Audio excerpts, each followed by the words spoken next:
السلام عليكم ورحمة الله وبركاته. النهارده هنتكلم على مشكلة من أشهر المشكلات اللي بتظهر في البيجو 307. أنا معرفش الموديلات التانية بيظهر في نفس المشكلة ولا لأ، لكن أنا هتكلم على مشكلة ظهرت معايا ومع كل تقريبا الناس اللي معاهم العربية دي. المشكلة ديت إنك تلاقي تلاقي مية دايما في الدواسة اللي تحت رجل السائق.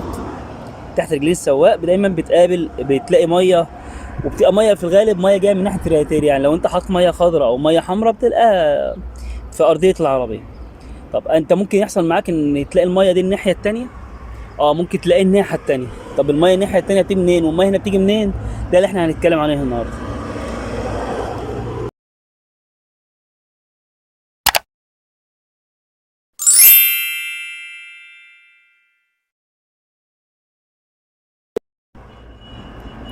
بسم الله. الميه في الغالب بتيجي ناحيه رجلين السواق، بتبقى دايما جايه من سربنتينة الميه السخنه، من الجزء بتاع سربنتينة الميه السخنه. طب علاجها ايه؟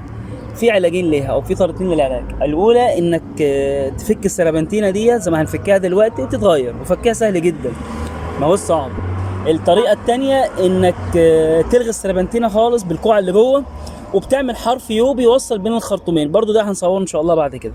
خلينا بس نشوف الاول احنا ممكن نحل مشكله السربنتينه او نغير السربنتينه ازاي، لان في ناس اتصلت بيا قالت لي الميه مغرقه رجل العربيه من تحت او مكان العربيه من تحت ومش عارف اعمل ايه.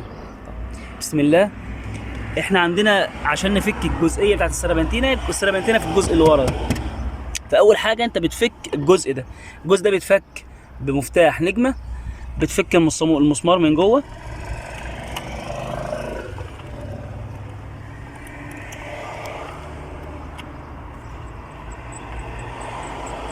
تمام كده، وبتيجي في الجزء بتاع المقبض ده تبدا تحاول انك تشيل الجزء البلاستيك، بيطلع بسهوله خالص. تمام. فر السربنتينه بتاعتنا، السربنتينه هو الجزء ده، هي الجزء ده اللي بيتغير. طب بيتغير ازاي او بيتفك ازاي؟ هي على مسمار واحد بس، مفيش فيها مسامير كتير. بص كده ركز، في مسمار واحد بس قدامنا، برضه هو بيتفك بمسمار نجمه. المسمار فين؟ مسمار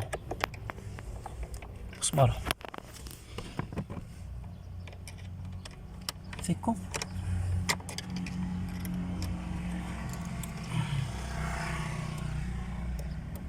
خلي بالنا كمان المسمار ده وراه صامولة، هنحاول ان احنا نحافظ عليه عشان ما تروحش، لان ده اللي هنربط بيها بعد كده ان شاء الله.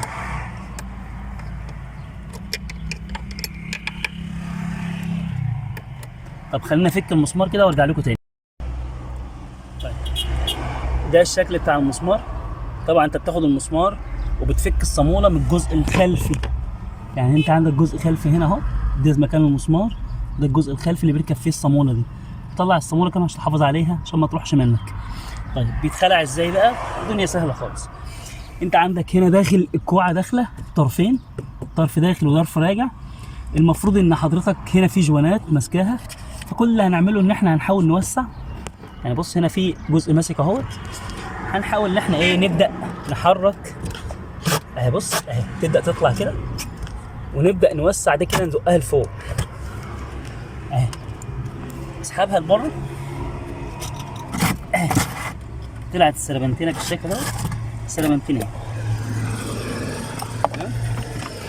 هي دي السربنتينه بتاعت السخن.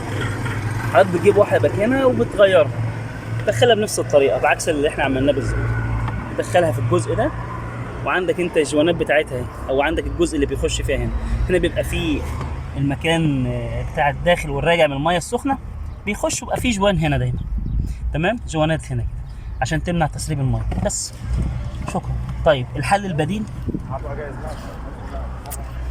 البديل بقى انك تلغي السربنتينه دي. زي ما قلنا في طريقتين، يا اما تغير السربنتينه يا اما تلغي السربنتينه دي. طيب دي شكل السربنتينه بعد ما اتخلعت. ساعتك حضرتك بتجيب السربنتينه ديت وبتجيبها طبعا يا اما مستعمل يا اما جديد، وبتغيرها على طول. زي ما قلنا التغيير والتركيب حاجه سهله جدا. حاول بس وانت بتدخلها ما تحاولش انك تبوظ الريش بتاعتها. ربنا يعين الجميع ان شاء الله. التوفيق ان شاء الله. السلام عليكم ورحمه الله وبركاته.